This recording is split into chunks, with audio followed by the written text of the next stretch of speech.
Fera, eu não sei se você é admirador de música clássica e se você já percebeu que na família de cordas existem instrumentos que vão desde instrumentos enormes como o contrabaixo até os instrumentos menorzinhos como, por exemplo, o violino. Ora, instrumentos maiores como o contrabaixo, fera, produzem sons de frequência menor, sons mais graves, enquanto que violinos produzem sons mais agudos. Será que é o tamanho que influencia? Será que o tamanho da corda faz diferença? Bora pensar um pouco mais, fera. Eu não sei se você já viu uma harpa sendo tocada, mas a harpa tem cordas mais compridas e cordas mais curtas. E aquelas mais compridas produzem sons mais graves. As cordas que são mais curtas produzem sons mais agudos. Fera, até no piano, quando você toca piano, no caso eu tocaria assim, de costas para você, a mão direita toca as notas mais agudas, enquanto a mão esquerda toca a nota mais grave. Fera, procura uma imagem de um piano de caudas visto de cima. Melhor, deixa eu mostrar para você. Dá uma olhada nessa imagem. Tá vendo? Num piano de caudas, o lado que está à mão esquerda é o lado onde estão as cordas mais compridas. E do lado da mão direita, as cordas mais curtas. Fera, não é só o tamanho da corda o que influencia no som produzido, mas o tamanho da corda faz diferença. Fera, quando você tange uma corda, há uma propagação de um lado para o outro da vibração. E essas cordas vibrantes têm vibrações que se encontram e criam padrões de interferência, que são chamados de padrões estacionários. São chamados assim porque existem pontos da corda que param de vibrar. E aí, quando você tem uma corda tensa com as extremidades fixas, os padrões estacionários crescentes vão dando origem a frequências cada vez mais agudas, maiores. E o tamanho da corda faz diferença na hora do cálculo dessas frequências. Qual é a relação que existe? Acompanhe na mãozinha e veja o quanto é simples. Olha aí, fera, cordas vibrantes. Vamos lá, cordas vibrantes. Que a gente também pode chamar como padrão estacionário, né? Cordas vibrantes, quando a gente tem as extremidades fixas. Então vamos lá.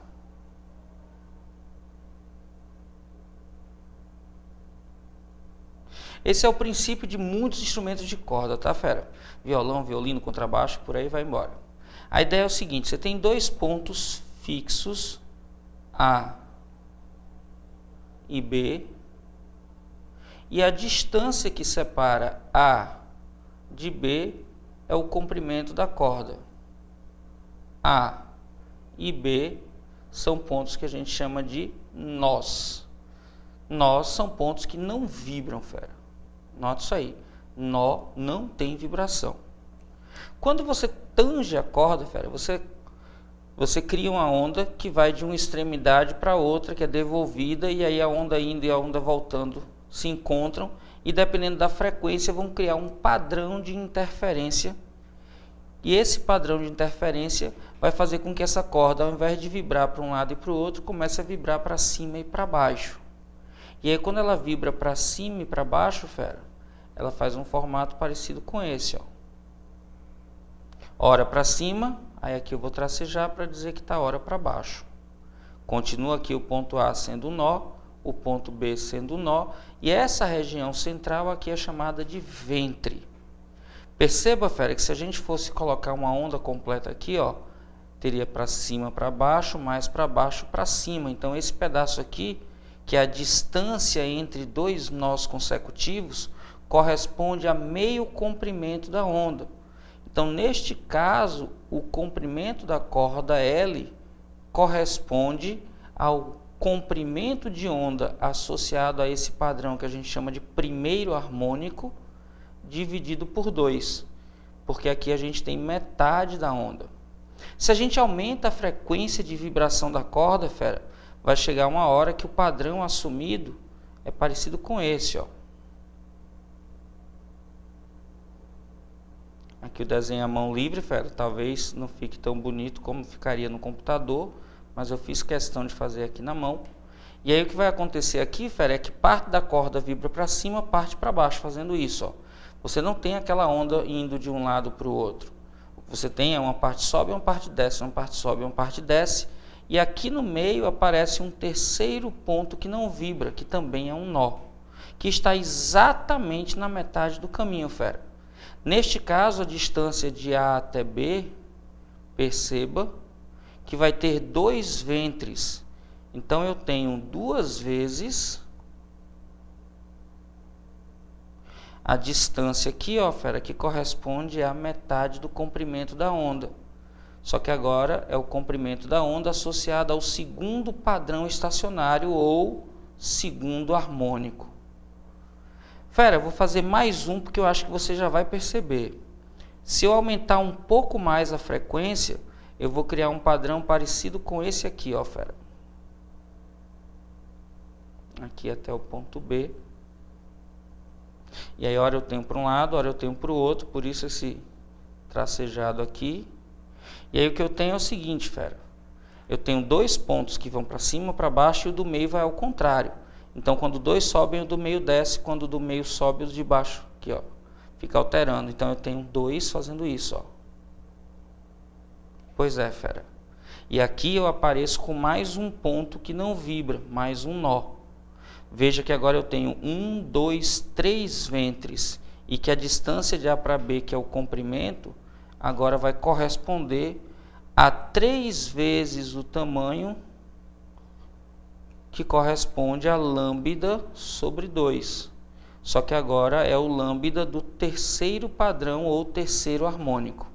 Fera, perceba que no primeiro harmônico, o harmônico fundamental, esse primeiro harmônico aqui é chamado de fundamental, eu tenho apenas uma vez, porque eu tenho apenas um ventre. Então, eu tenho apenas uma vez lambda sobre 2. No segundo harmônico, eu tenho 2 vezes lambda sobre 2. No terceiro harmônico, eu tenho 3 lambda sobre 2. No enésimo harmônico, fera. E aí? Isso eu vou ter N vezes. Então, no enésimo harmônico, onde N é um valor qualquer que seja inteiro, na verdade que seja natural, né, fera? Porque não vai ter sentido falar em N negativo. Então, no enésimo harmônico, fera, a gente vai ter que o comprimento da corda comporta N ventres. E por conta disso, o comprimento da corda L vai ser igual aqui, lambda sobre 2 do enésimo harmônico. Aí aparece aqui, vezes N. 2 que está dividindo passa multiplicando, N que está multiplicando passa dividindo, fera. E você fica que o comprimento de onda do enésimo harmônico associado a essa corda é igual a 2 vezes L, tudo isso dividido por N. Perceba, por favor, fera, que quanto maior for o valor de N, menor será o comprimento de onda. Como a corda é a mesma, fera, a velocidade de propagação não muda. E aí eu posso escrever que V é igual a lambda vezes F. De onde eu tiro que F vai ser igual a V dividido por lambda. Fera, dividir por lambda é multiplicar pelo inverso disso aqui. Então, eu fico que a frequência do enésimo harmônico é igual ao inverso disso, que é N sobre 2L, tudo isso multiplicado por V. Perceba, fera, agora que a relação com o tamanho da corda e a frequência.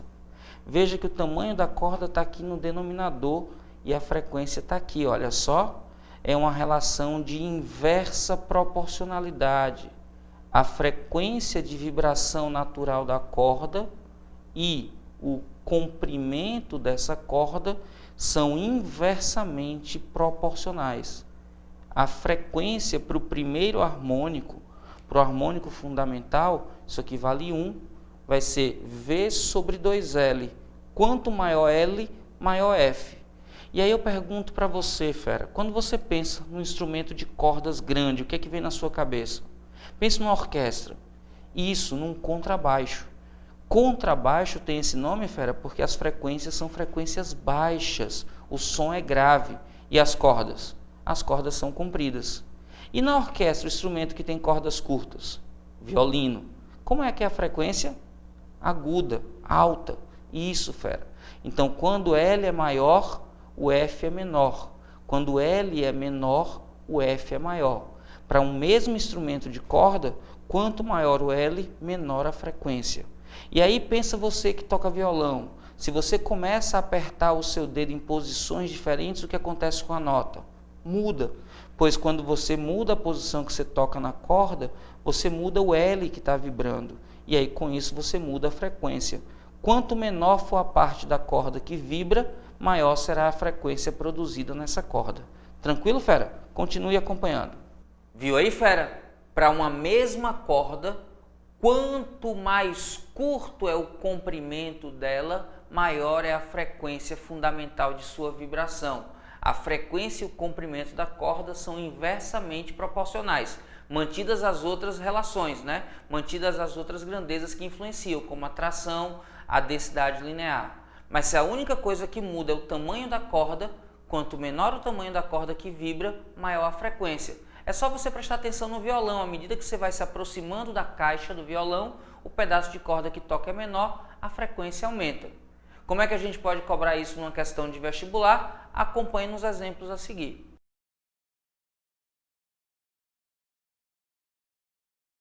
Fera, a questão fala que um violonista pressiona o dedo em uma das cordas do violão para que a nota emitida tenha frequência 440 Hz. Lá vem 440 Hz.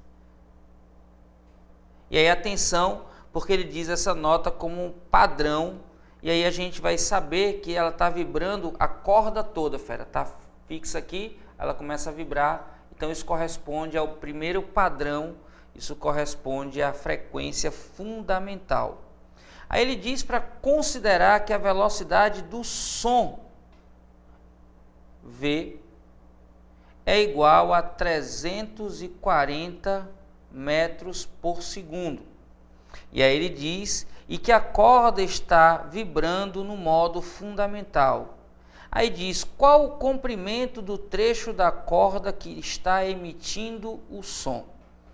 Bom, fera, essa velocidade que ele diz que é a velocidade do som, ele quer dizer que é a velocidade de propagação na corda. Importante isso.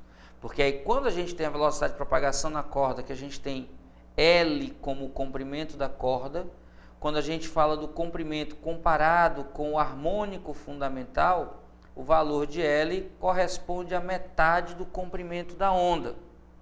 Se a gente lembra da equação fundamental da ondulatória V igual a lambda vezes F, fera, a gente tem velocidade 340 metros por segundo, a gente tem lambda, que é só passar aqui, fera, 2 vezes L, L é o que eu quero descobrir, e eu tenho F, que ele disse na questão, que é 440 Hz.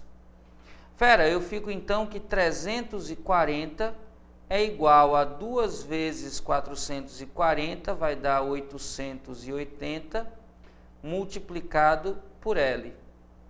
Trazendo aqui para cima, fera, olha só, trazendo para cá, esse 880 está multiplicando, vai passar dividindo, então eu tenho que o valor de L é igual a 340 dividido por 880, simplificando os zeros, 34 dividido por 88.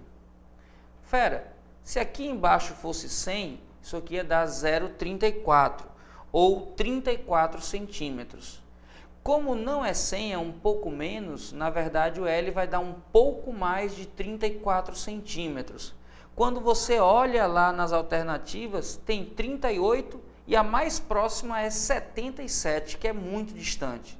Então, mesmo sem você fazer essa conta, fera, você já sabe que esse comprimento é de aproximadamente 38 ou 0,38 metros ou aproximadamente 38 centímetros. Se você fizer aí na calculadora, você vai encontrar que esse valor é perto de 0,386 metros, fera. Então, a alternativa mais próxima do valor é aquela que está na alternativa B. O valor mais próximo é o que está na alternativa B. B de boazinha, fera. Tranquila demais essa questão, só simples aplicação na fórmula.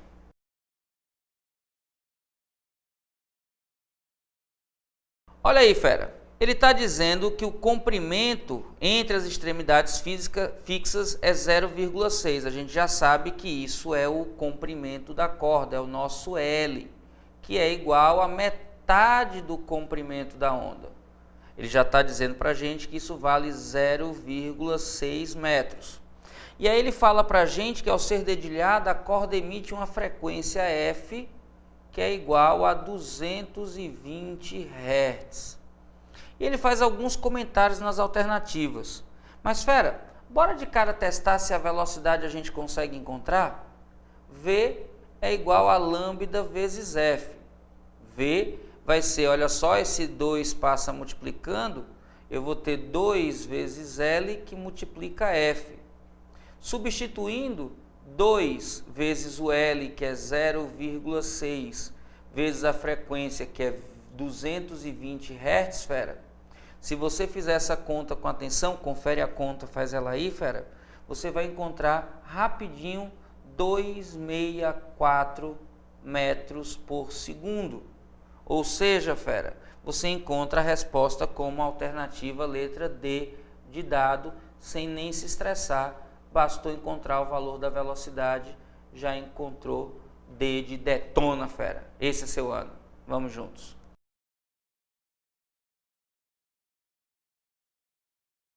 Fera, presta atenção no texto.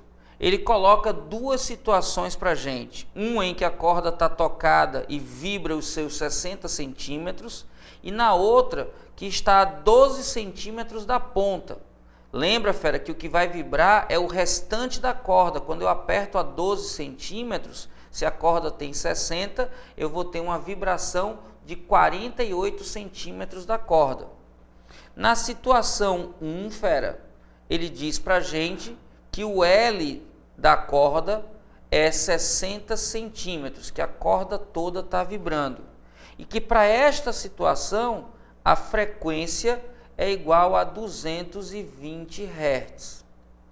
Na segunda situação, ele diz, apertando a 12 centímetros da extremidade, então eu vou ter agora uma parte vibrando da corda, que corresponde a 60 menos esses 12 centímetros. Aí a pergunta é, qual vai ser a nova frequência?